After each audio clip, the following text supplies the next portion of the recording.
name is Jason Harger, and I'm working at ILC and South American Division.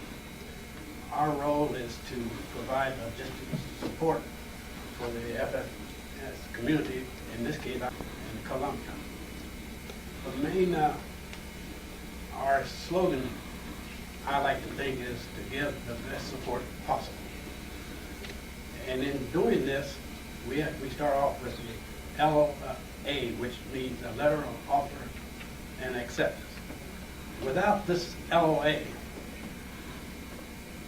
the FMS procedure cannot get started. It has to be signed by the country and initial deposit made. Once that is sent in and we have that, this begins our, what we call, or I like to call, cradle to grave. This LOA being the cradle. Then, after this is signed, my responsibility is to review the situation as to when follow-up cases are to be made. Usually, the follow-on lasts about a year, in some cases more. Then my role is to review these cases for logistics status, financial status, which is big. We'll also look for price increases, which are prominent throughout the life of the case. Then we take action to modify by DD 1513-2, which is another, like an LOA. Then we continually look for possibility of drawdown, which is when a case has a lot of money left over. We try to draw down X amount of money to help the country in their finances. Then we also provide case status to the country as to where they are in their case. And maybe sometimes we offer information as to where they can use their money.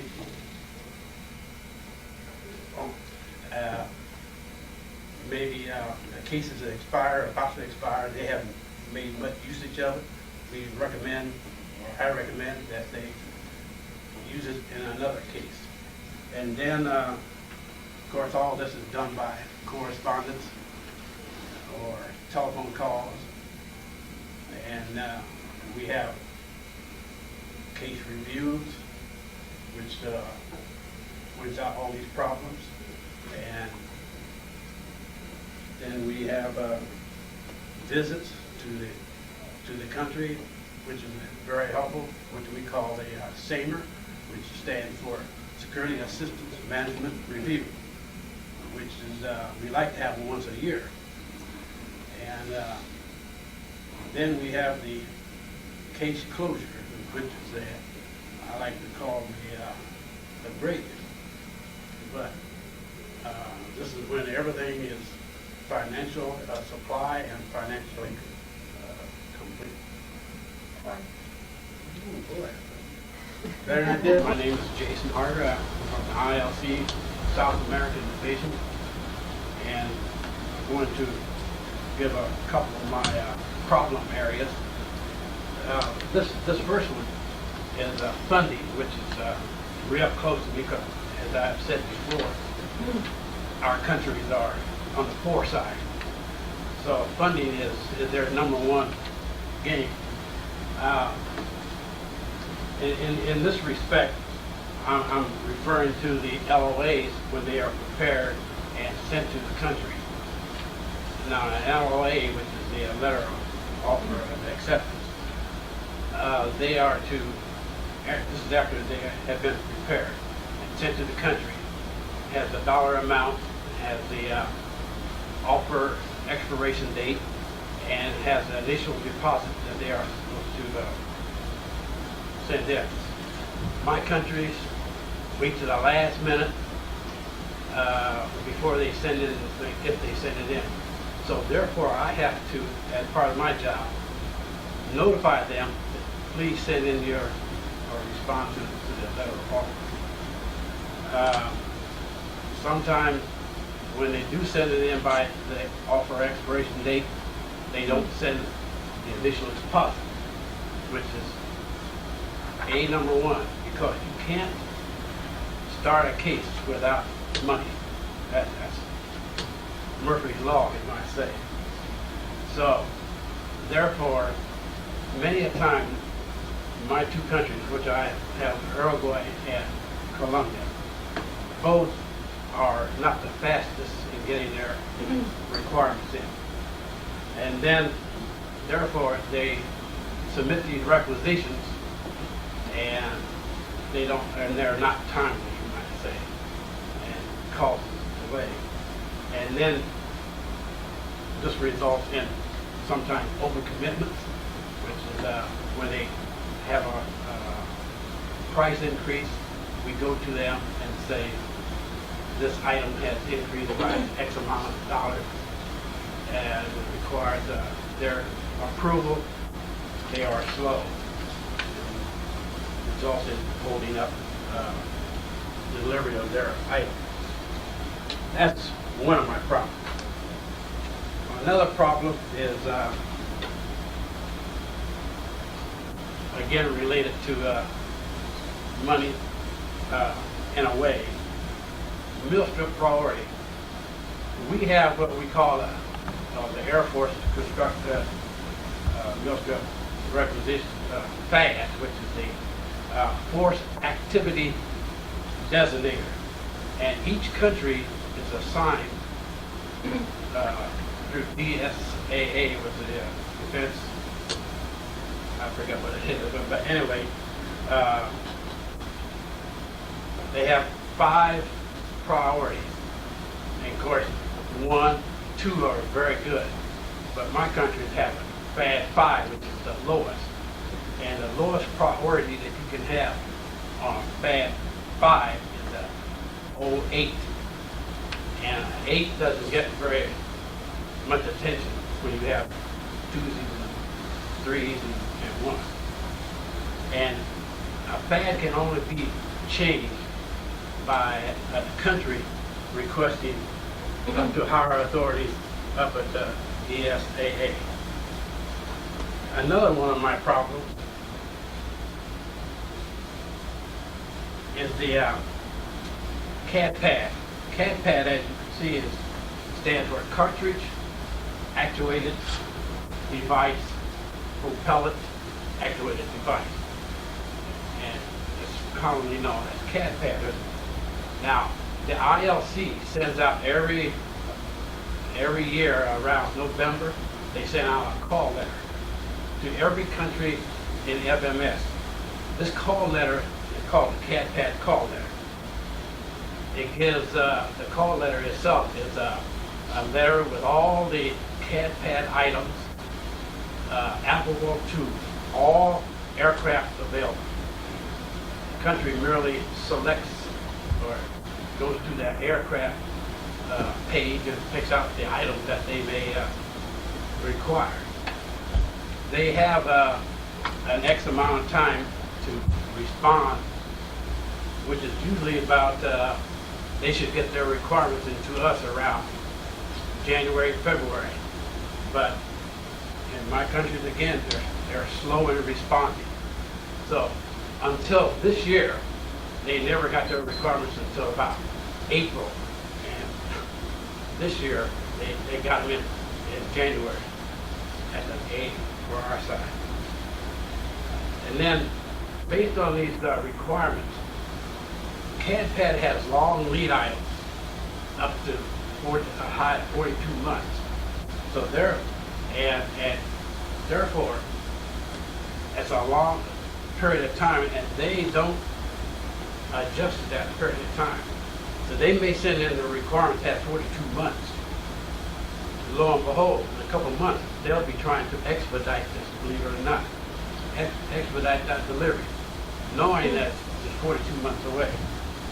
And then sometimes it gets into a political game, and you have to go out and try to get Harger to find something during the interim. Of course, the one thing about CAD pad items, they are never in stock. It's something because they are explosive items and you can't store them in. But on rare occasions, you will have maybe somebody backed out. There might be a few items in stock out and oddly can obtain from the Indian Head or someplace like that. And then one of the main gripes is these two customers, they don't plan ahead. Maybe they only order 2 or 3 items at a time when they should be ordering 10 or 12 based on their projected usage. Of course, that depends on the type of the aircraft that they are. Now, we were supposed to have 3. I came up with, and this is my main. Go ahead.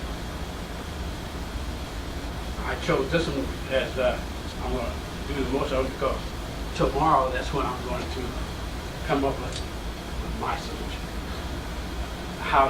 What could I do? The open contract / MIPR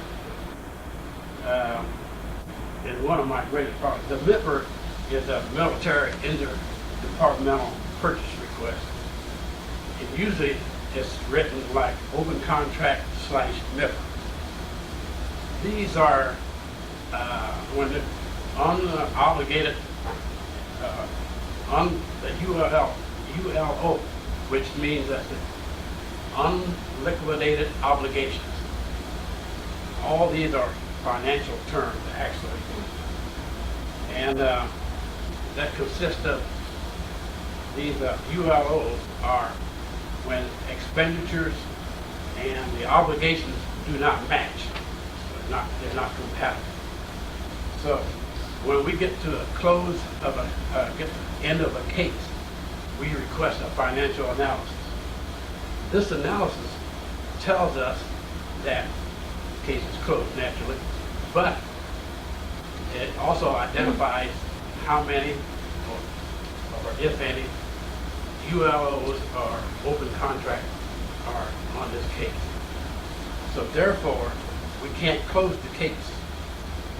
So that means then that we have to go to the point of contact at any of the ALC, the financial division, and request that they take action to contact some procurement or somebody responsible for the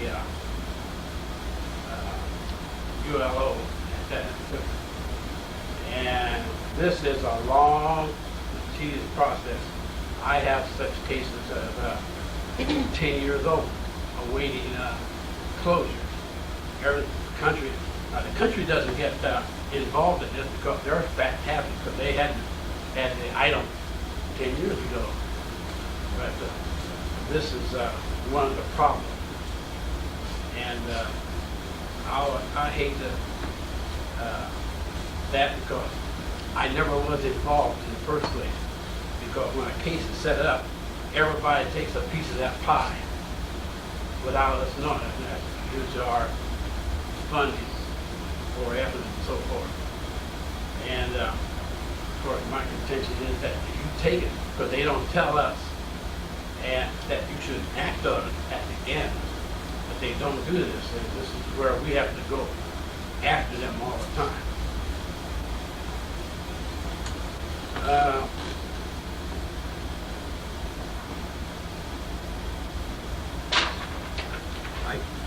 I'm going to elaborate on this much more tomorrow. What I resolve what should be done. I know I have a lot of time.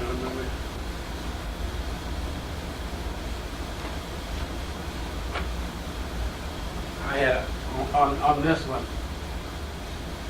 occasionally, I can call an IM, and even though the item I'm seeking may be bad 508, I can occasionally, it pays to be a nice guy sometimes. You talk nice to the IM and don't get abusive or demanding, you can get that item ahead of time.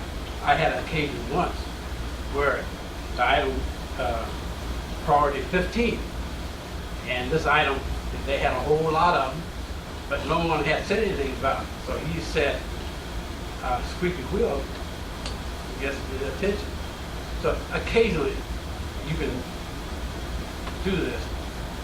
It's all in handling the IM, because the IM is an important cog in this situation. And if you're abusive to them, you can say, forget about it, truck.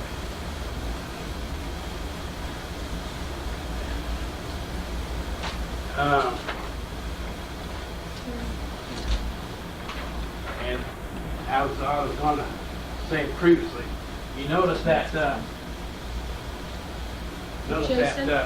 Jason, time out, please. Okay, you've gone over your time. Oh, good. His clock didn't tick. Nobody did say anything. Yeah, and we probably should have let you know, but that's okay. Did you? I went back. I didn't intend to go back. Right. Okay. I meant to say about my. Anybody know what that means? That's my own acronym. Case manager will. The case manager and I'm ready when you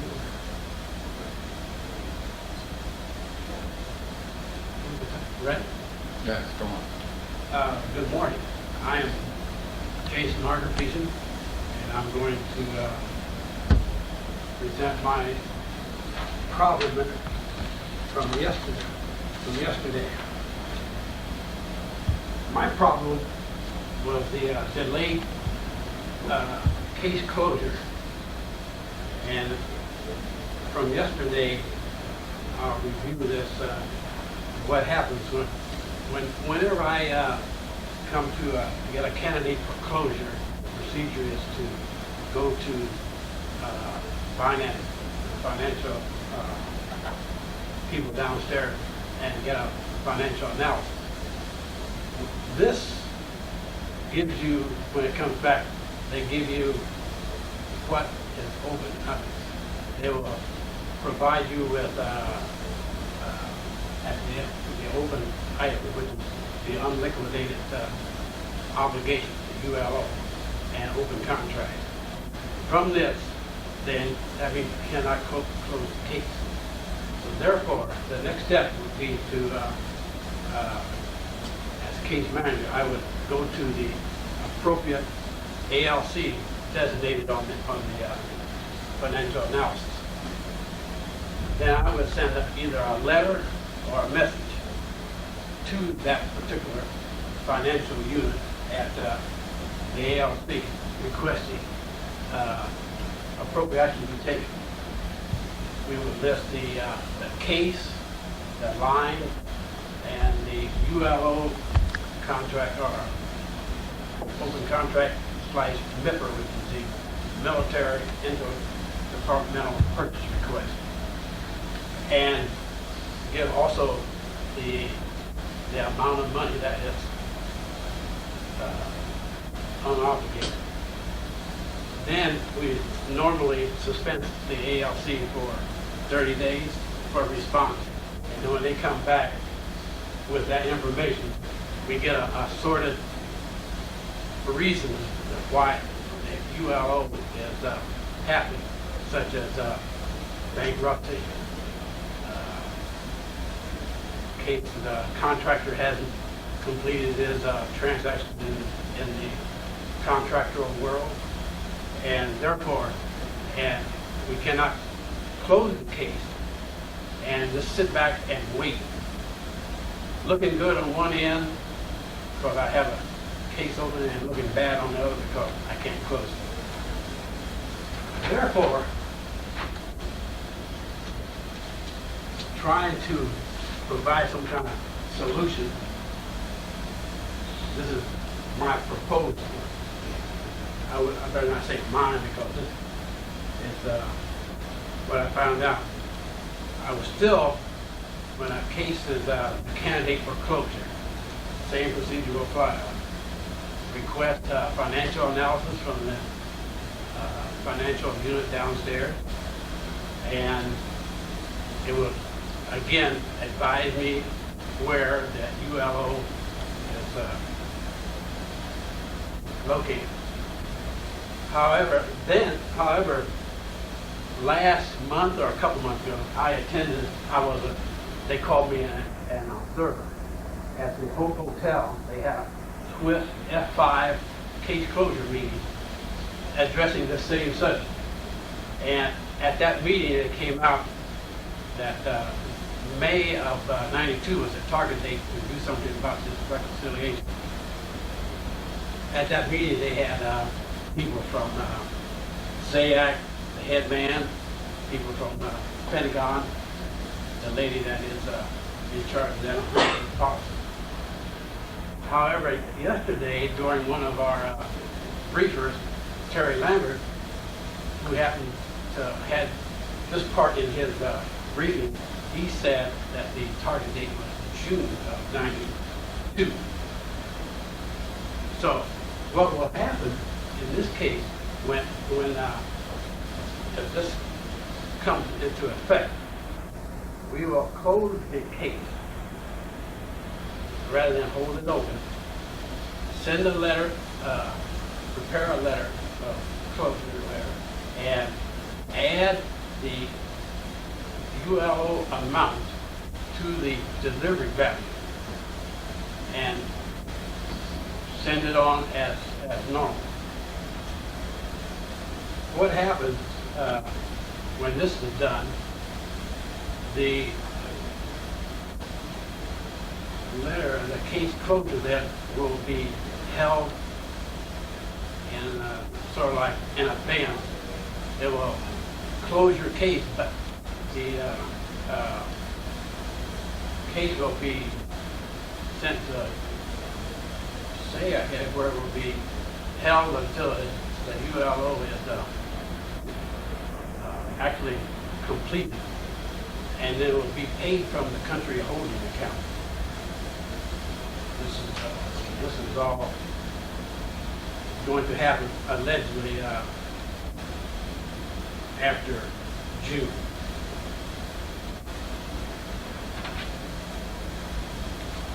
Actually, that's it. I cut it down too much, I know. I had a lot more. I got burned yesterday. I had too much to say. So I will entertain any questions. Which time is that one? All right, Jason, you have 4 more minutes. 3 more minutes. 1 more minute. So you can do a little thing. But anyway, okay, that ULO contract thing is a real bug, real bear, you might say, because we have cases that are 10 years old and still have outstanding obligations. However, this doesn't affect the country at all. That's the only good part about it. It's our end that's been holding up. We can't close the case. Because my objective at first was to close the case to look good, and then when someone looks at these things, these reports, why are these cases open? And there's a lot of reasons. I had a good example last week for Columbia. Closed the case. I requested a case closure because my Samus report said I had $72,000 left over. Boy, I'm going to look good to Columbia. So I got a financial report analysis, and said I had $248 left over. And then I looked into it. Of course, they attached this listing, and I had 8 rippers, which is has to be resolved. So things like that is sort of depressing, you might say. Now I can ask some questions. Or are there any questions? I realized I went from too much to too little today. I should have quit last night when I was ahead. What you were explaining up there in the solution, that's part of the new procedures for face closure, right? What you were explaining up there? Right. Okay, I mean, that's the proposed term. you proposed. I mean, I didn't propose, I mean, it is proposed. Now, do you all agree, and does your country agree with these new procedures? Have you maybe, To my knowledge, the country has, has not been told how? I don't think they're involved. Yeah. truthfully, Because like I said, you know, they had the item and used it, all I gotta do is since then, you know.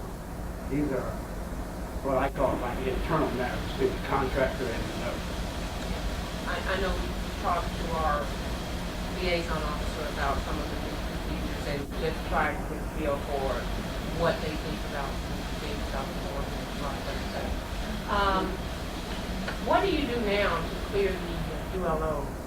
When you have you're trying to get your case closed and you have outstanding ULOs, what procedures are you? Well, like I said, I send a message or a letter to the financial unit at the LT. Do they respond? Yeah, you have to keep on. But they respond and identify what's happening, like bankruptcy or whatever problem they may have. They, in turn, have to go to their procurement people at the LT. Yeah, who in turn go to the DCAS or somebody like that. So they are responding, because oftentimes when we send letters and you may not hear anything, so what we've been doing lately is just going directly to the ALC, sitting down with them, showing them the contract, and trying to get a better feel for what's going on. Yeah, I keep up with that because if I don't, I'll get the game. Does your country question you quite often about the open ULO?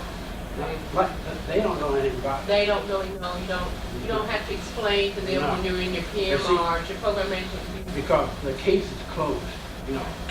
So I sent the letter that it was supply complete for services, and you can't go any farther because actually I don't even get to that point. Yeah. Country is not involved at all because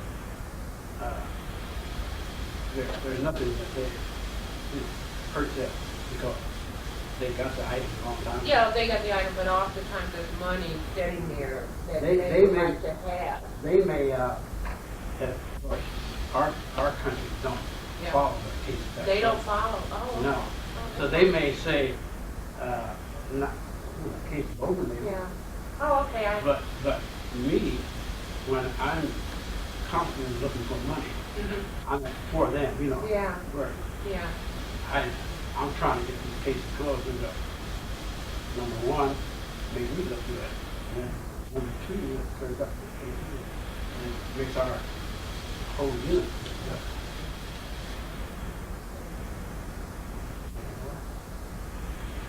How do you feel about this new procedure?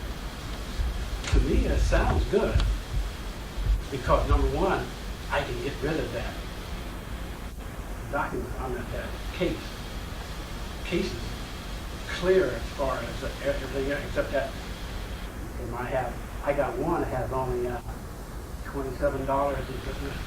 I can't close it. Whereas another, I have 2,000 or something. Well, I'm just flat. So I'm going to like it because I can close that case, but I know that it will go to a certain, wherever they're going to hold them, I don't know. But I know it will be paid out of the country's hold account, so I have no control of that state. Are the ULOs equipment that can be, made by the company down the road, 2 to 3 years, if they finally get this company and it's no longer bankrupt, could the company, or country actually be liable for a greater amount than what the case is? No, but the way I get, there, maybe in the back end might be loud, but that's gonna come out of their holding account for it. Even when the delivery value is a certain amount, I'm gonna add that 2,000 or whatever to that delivery. And then they won't be billed per se. You could actually close your case before all the assets are shipped. Well, in this, no, because in my instance, everything has been delivered and built, for supply service there. And you're looking good, you have no commitments, which means that everything is shipped to receive, used up, probably got some more since then. Thank you.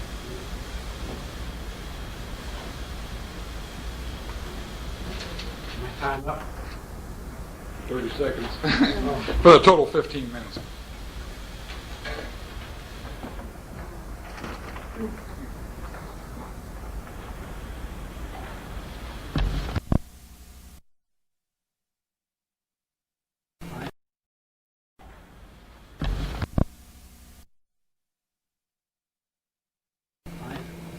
I'm Jason Harger. I'm going to, from the ILC. I'm working in the South American Division. I'm the case manager. My subject today is the United States Department of Defense Offer and Acceptance, DD Form 1513. In our language, this is also known as the LOA. We call it the Letter of Offer and Acceptance. During this brief, I will hit the highlights of this one. This is a definition of what the LOA is. This document is, to me, is it is the most important document of the FMS community because this is a legal contract between the government of the United States and Uruguay or any other foreign customer. It is legal and binding.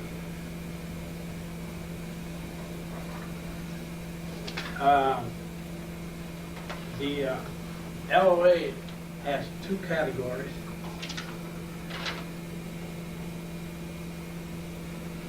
We have a defined order and we have a blanket order.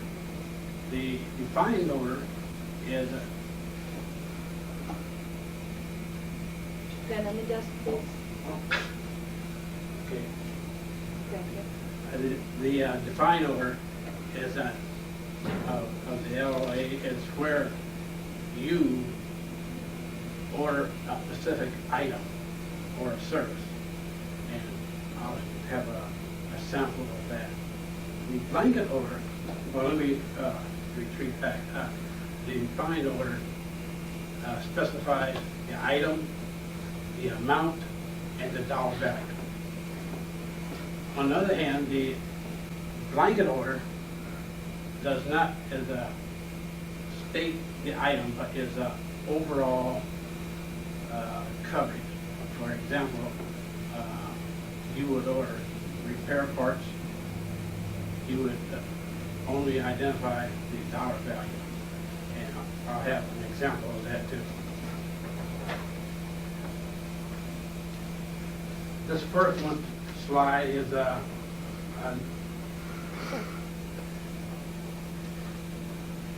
this is the sample of the defined order, and I will just highlight some of the points on there. The purchase in block 1, that is where we got the authority to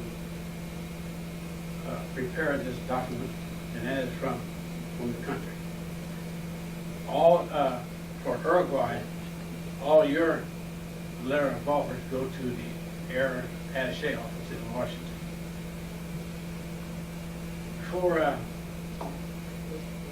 when we send the LOA to you, there's two important, it has to be signed by here at our headquarters, and then it's sent for common signature at the DSAA, which is the Defense Security Assistance Activity and Agency, and that goes to their accounting activity where it's countersigned and then sent back to our office, and we then prepare a letter of offer and send it to you.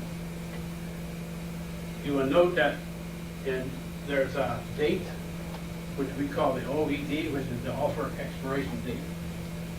This signifies that you must return this signed document to us by that specified date. In the event that you can't make it by that date, we have avenues of, I might say, escape.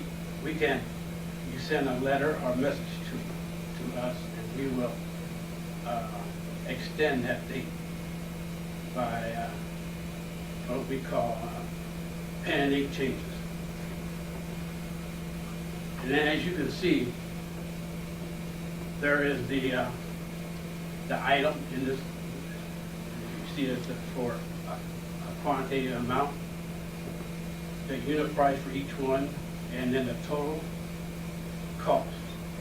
This was all prepared based on P&A that was submitted previously. I might want to point out that there is you see that P is in the availability column right here. P is for procurement, and 21 indicates how long. Now, also there's a table in table allowance. TA code is a number, in this case is the number 5. 5 indicates that it's from procurement, and that then in the delivery term code, DCC column here is at number 8. 8 is for CAD pad because they're explosive and have to go other than to your freight forwarder. And then the C in the offer release code indicates that advance notification is required to your freight forwarder, because explosives never go to the freight forwarder. They have to make arrangements. So the freight forwarder prepares this advance notification and sends it back to the source of supply. Then, last but not least, is the signature required by your country, and that has to be signed prior to the offer expiration date, which I had mentioned previously.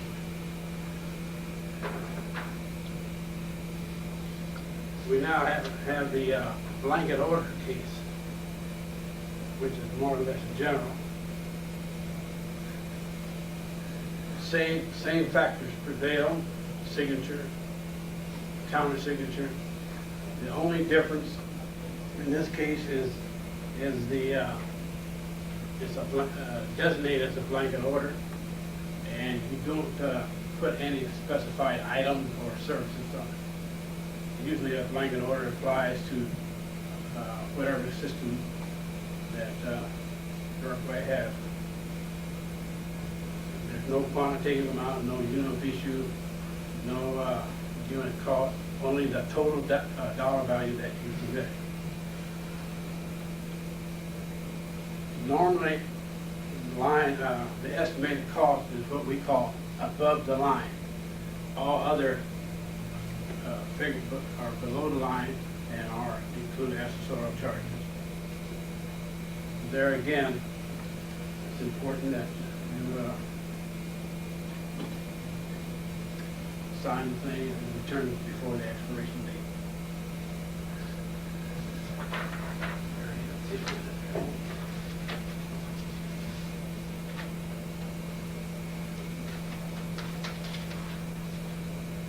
And many, this is just to, for contact purposes, my mailing address, and message address, and this is my phone number, and my fax number. I'll be happy to entertain any questions if necessary, and this concludes my briefing at this moment. I think you call it short. How many minutes? Yeah, just 9 minutes. 9 minutes. Ooh, better than I thought. You know what saved you, Jason? What? You know what saved you on your time? I mean, I know you were still short, but was your nice,